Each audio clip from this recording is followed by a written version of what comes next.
Nah sekarang yang tidak punya partai kok mencalonkan, ini kan aneh juga. Ada juga yang nggak punya partai tapi ngotot selalu mencalon gitu.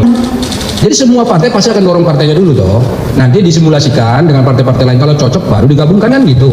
Ini masih proses simulasi, masih panjang kata Mas Andri. Nah sekarang yang tidak punya partai kok mencalonkan, ini kan aneh juga. Ada juga yang nggak punya partai tapi ngotot selalu mencalon gitu. Calon pilpres, calon pilgub, nanti calon wali kota lagi habis itu ya kan. Jadi kalau kami wajar lah orang calon-calon kayak gitu tuh, karena memang partainya ada, kewajiban kami ya kan. Harus lebih banyak melibatkan rakyat di dalam melakukan pembangunan. Punya kewenangan tidak otomatis punya pengetahuan. Tidak pernah itu. Dan ini tadi dijelaskan Mbak siapa? Oke, 5 kebohongan. Nanti kita tambahin itu Mbak. Nanti kita tambahin itu Mbak. 5. Salah satunya tadi adalah, dan ini problem semua pemegang kewenangan Mbak, baik negara maupun negara. Pemimpin organisasi juga sering begitu. Kalau sudah pegang kewenangan, rasanya seperti tahu semua jawaban. Dan kita tidak lagi membebaskan nih antara subjektivitas pribadi dengan objektivitas untuk menyelesaikan masalah. Dan tidak ada hal yang tidak ada ilmunya hari ini. Tidak ada. Bikin baju aja ada ilmunya hari ini. Ini desain baju ini, yang bikin desain ini nih. Namanya Ciki nih. Ya emang ilmunya Ciki itu. Saya nggak berani melawan Ciki urusan desain. Nggak berani. Ya ikut aja udah. Karena kita tahu expertnya. Jadi hampir tidak ada urusan yang tidak ada ilmunya. Hampir tidak ada. Tingginya kursi itu sudah ada ilmunya. Namanya ergonomi. Tidak ada lagi kita bisa coba-coba. Semua ada ilmunya. Nah, pemegang kewenangan harus menghormati ilmu pengetahuan. Kalau dia menghormati ilmu pengetahuan, maka pemimpin tugasnya pertama mengambil keputusan. Yang kedua bertanya. Tugas pemimpin itu bertanya. Nah, pemimpin kita seringkali nggak banyak tanya. Banyak kasih arahan. Perintah, kurang bertanya. Padahal pertanyaan-pertanyaan itulah yang menyelesaikan masalah. Pertanyaan itulah yang memantik ownership. Pertanyaan itulah yang membuat kita merasa terpanggil untuk menyelesaikan. Nah, pendekatan gerakan ini yang kemudian dicoba ditumbuhkan. Alhamdulillah selama ini semua yang dikerjakan adalah pendekatan gerakan. Apakah di pemerintahan bisa? Bisa. Pemerintahan itu bisa melakukan pendekatan gerakan. Sangat bisa. Saya bisa beri contoh, cuman ukurannya Jakarta. Boleh kan? Boleh. Ini ada Pak Yusmada di sini. Siap. Pak Yusmada ini referensi saya. Beliau ensiklopedi berjalan, Bu. Untuk urusan infrastruktur, urusan air, urusan jalan, itu ensiklopedi berjalan. Saya selalu tanya. Beliau yang memberikan, nih knowledge-nya begini, pengalamannya begini. Apa Presiden? Di Jakarta ini kita sering bangun jalan-jalan di kampung. Jalan-jalan di kampung di Jakarta tidak dibangun dengan dinas PU, dinas Bina Marga membangun, bukan. Pendekatan gerakan. Ada 4 tipe pengadaan barang dan jasa itu. Tipe 1 dikerjakan oleh dinas, oleh pemerintah. Tipe 2 bikin tender, dikerjakan oleh swasta. Tipe 3 oleh masyarakat. Dan tipe 4 itu oleh swadaya, masyarakat yang mengusulkan. Kita mengadakan tipe 3, tipe 4, dan satu-satunya provinsi yang mengadakan tipe 3, tipe 4. Tidak dikerjakan oleh dinas, tidak dikerjakan oleh tender. Apa yang dikerjakan? Dananya diserahkan kepada warga kampung. Ini desainnya, ini alat ukurnya, mereka yang melaksanakan. Apa yang terjadi? Ditambah semennya, ditambah aspalnya, ditambah kualitas barangnya.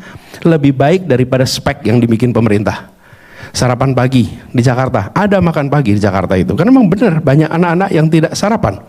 Jadi Pak Presiden itu benar ketika mengatakan banyak anak-anak yang tidak sarapan ketika datang karena itu perlu dibeli sarapan pagi. Kalau sarapan siang dia sudah selesai belajar, karena itu perlu diberi sebelum belajar. Bukan kita bikin badan, itu tipe 1 dan tipe 2. Negara bikin badan, itu namanya pengadaan barang jasa tipe 1, diselenggarakan oleh negara, lalu negara mengenderkan. Nggak bisa. Orang tua yang memasak, orang tua yang menyiapkan. Di kampungnya orang tua yang masak, gantian. ada side effect yang kita tidak duga sebelumnya. Apa side effectnya? Ternyata orang tua masak itu kompetitif sekali.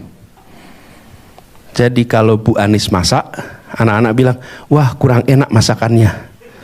Ketika Bu Media masak, lebih enak masakannya. Besok Bu Anis masak, lebih enak lagi. Jadi apa yang terjadi?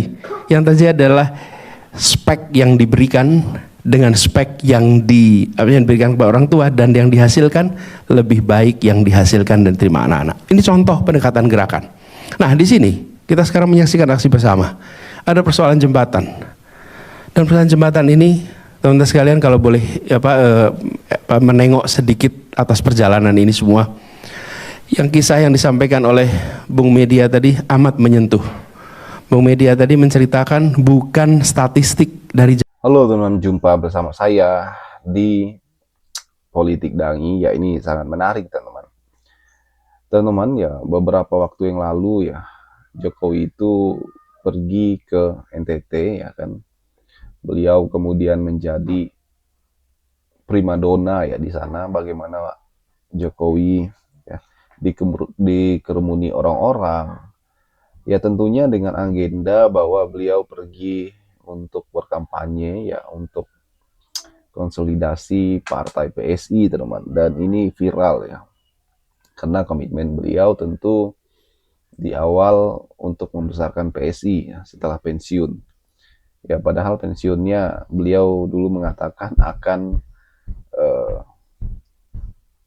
ngomong cucu ya, pulang kampung teman-teman. Ternyata beliau menjadi juru kampanye PSI ya. Dan di sini bagaimana Guntur Omli itu memberikan pernyataan yang sangat luar biasa ya kan, terkait dengan kedatangan Jokowi di NTT teman-teman. Ini menarik ya, menarik sekali. Dan kalau kita melihat bagaimana panasnya suhu politik ini sudah mulai terasa ya kan. Sudah mulai terasa teman-teman. Jokowi berkampanye untuk PSI, Anies juga demikian.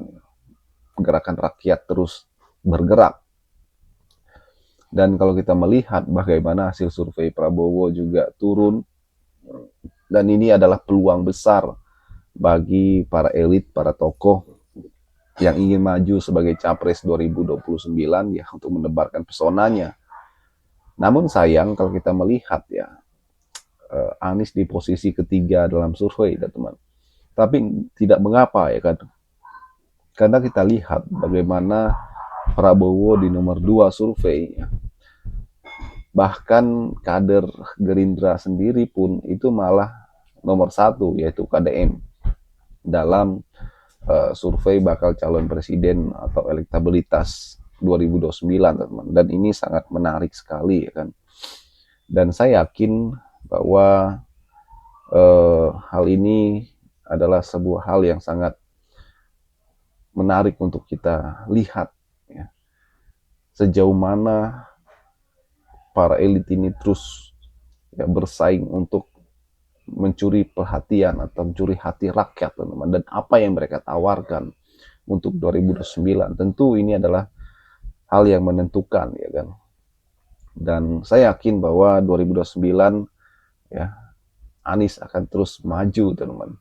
Bagaimana menurut kalian? Kita diskusi di kolom komentar ya.